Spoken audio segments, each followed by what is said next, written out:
Well, somehow we are on episode 5. Just a quick side note, thanks to a suggestion from a viewer, I'm going to start making the videos a tad bit longer, probably aiming for the 15 to 20 minute mark instead of the 10-minute mark. I'll be making this change starting from episode 6, so if there's anything you want me to focus on more in these episodes, let me know in the comments down below. Well, that's out the way, so I guess, welcome back to building Jurassic Park. Over the last few weeks, the park has come along nicely, with us finally making substantial progress on both the herbivore pen and beginning to build the first few carno pens. Admittedly though, we were starting to run the risk of losing direction, as there was still so much more left to do, so we held a quick strategy meeting. Right, sit down. Why do you have to be awkward? Okay, so... I give up. Right. What are our next few build plans? Walkway. Walkway, after the walkway. Oh, good night, knife. What's on the board? We should have had this in the... Have it in the break room. Let's go to the break room. Yep, to the break room.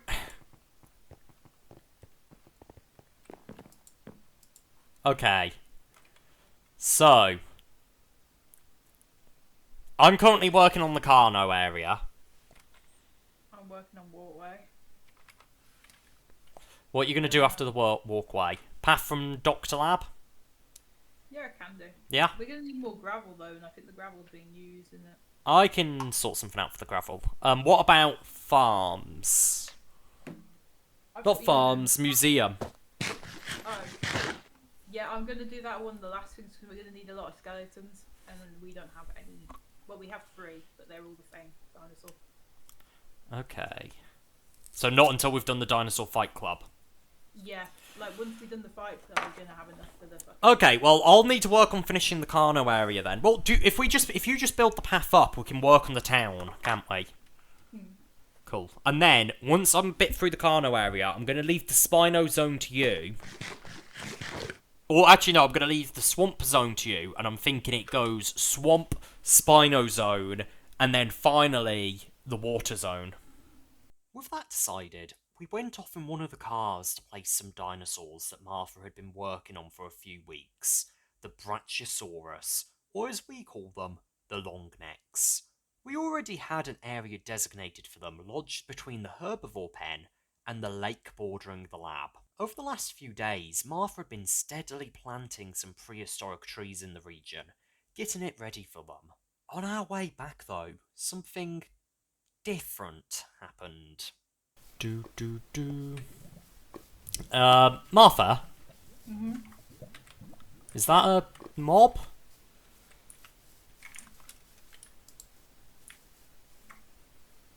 Right. Oh, he looks like a dickhead. Yeah, he does, doesn't he? Okay. Well, whatever. You know what? At least he's going to trade with us. Yeah, apparently. Apparently he's going to give us stuff if we let him stay in the lab. So let's find a corner to get him set up in. Him, my lad. Yeah, well, tough. Don't really care. You're gonna put him in the basement, that's part of the lab, isn't it? Maybe. You know what? Let's just put him here behind all these computers. No, I use these. What? Do you not trust him to be behind computers? Put him in the bio lab, there's fuck all he can do down there. Yeah, apart from get all complete access to our storage system. Yeah, but he can do that upstairs as well, so... Yeah, okay, fair point, fair point. We'll work it out. Leaving Martha to help our new guest get settled, I headed on over to the carnivore area and started clearing some space for a third pen. Once the area was cleared, I did actually end up having some trouble in deciding on the exact placement of the pen, but eventually I found a spot that I liked and began building it. At this point, I was really becoming appreciative of just how easy these smaller pens were to build, because they just required chiseled glass and cobblestone. However, I'm not sure how many more of these smaller pens will be built before we start making things that are a little bit bigger. For the interior, I decided I wanted to do something a little bit different, while also finding a way to try and make a dent in the 5.6k worth of dirt in our storage system. What I ended up doing was building this hill using chiselled blocks to create a less steady drop down, while also trying to create some sort of curve on the edges, where the grass was slightly higher than in the middle. To give the dinos their water source, I placed a small stream running straight down the middle that went to a tiny pool at the bottom of the hill. While the pen definitely needs a bit more in the way of decoration, that would be a job for another day, as I decided to just jump the gun and place the habitat's denizens, the Dinosaurus. And yeah, I am fully aware that I am butchering that name, but I think at this point it's a bit too late to care, as I have butchered most of the other names as well. With this new Dr. Porkchop turning up and the villager colony steadily growing, I realised we don't know who we can trust. So I went around to each of the different dino pens and put down CCTV cameras that would allow us to check up on the dinos even from the other end of the park, and also gave us night vision. The only place that I didn't end up placing the CCTV was in the herbivore area, as I haven't decided yet whether I want to use them on the wall, on a tree, or on special posts. But while I was in the area, I decided it was time to start on the boats. As I mentioned a few episodes back, the plan for the herbivore zone has always been to have boats that are automatically going around the river, which visitors can hop on and use as both a way to get a good view of the dinosaurs and a way to get to the top end of the park without needing to walk. So I quickly dug out an area that I planned to later turn into the south docking bay of the ride, and got myself a map, a boat from the More Boat mod, a daylight detector, a seat, and a helm. Throwing the map onto the helm of the boat allows me to put waypoints that I want the boat to travel between. The first attempt at this worked pretty well. In fact, why don't you have a look for yourself?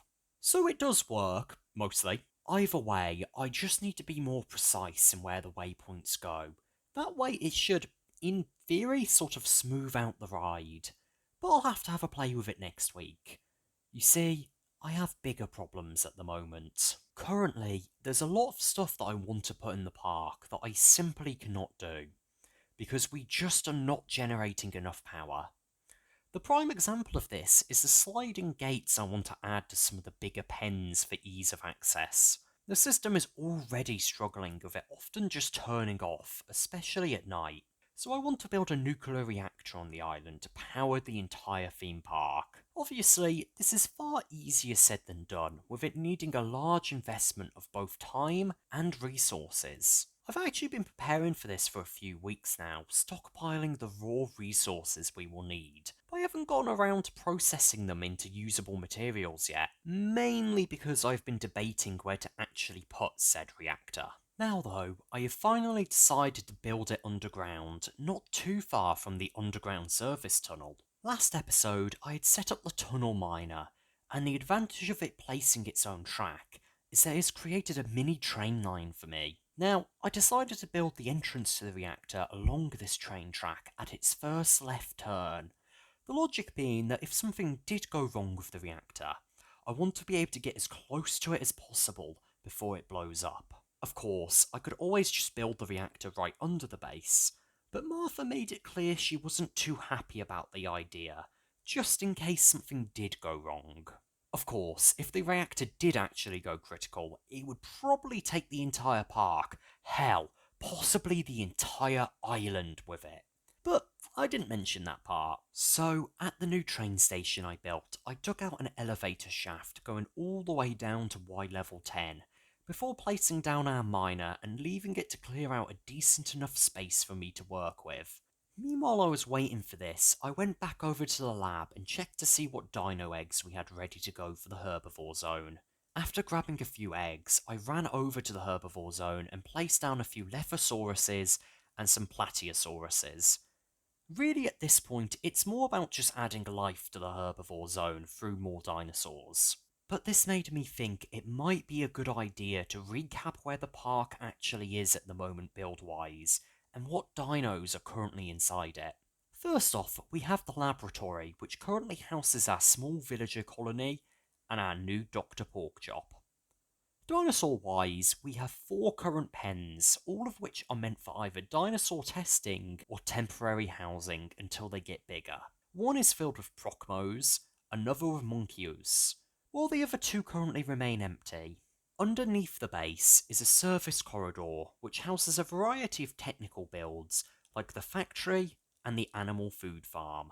The herbivore pen is currently split into 2 sections, the first of which contains the long neck pen where the brachis are housed, and the other is the river boat ride with a bunch of different herbivores on it. Above this ride is a wooden walkway where Martha is planning to build a variety of buildings like restaurants and shops. On the other end of the park, we have the carnivore area, where there are currently 3 different pens. The newest of these pens is the one I built this week, containing the Deinzons. One of the other pens contains Compies, Dilos, and Orinthios, while the final pen contains Procomos, Machis, and Oviraptors. But next week, I think it's time to build a slightly bigger enclosure, one which will house an icon of most dinosaur films, the raptor. So join us next time in Building Jurassic Park.